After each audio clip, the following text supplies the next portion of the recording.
ទោះ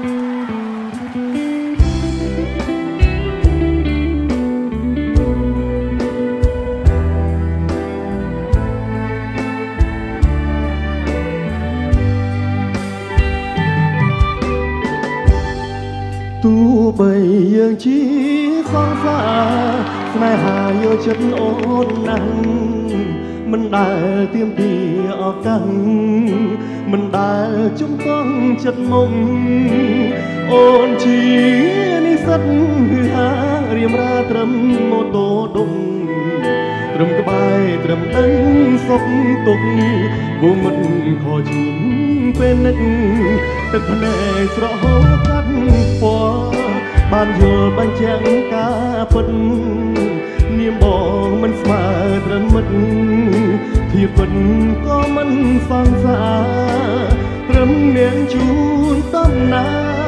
ពេលមួយដែលពេលត្រូវការពេលនេះគឺបងដឹងថាជីវ៉ាអូនបោកបងប្រើពូមក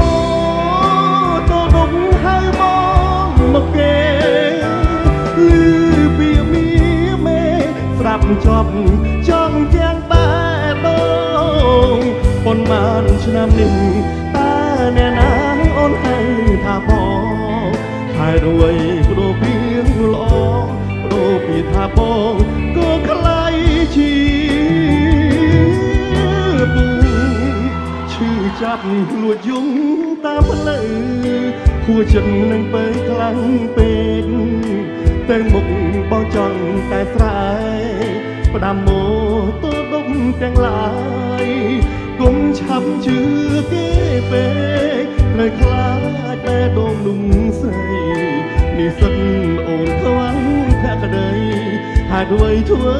បាបរួមបងបើមិនស្នេហ៍មិនមានចិត្តទេ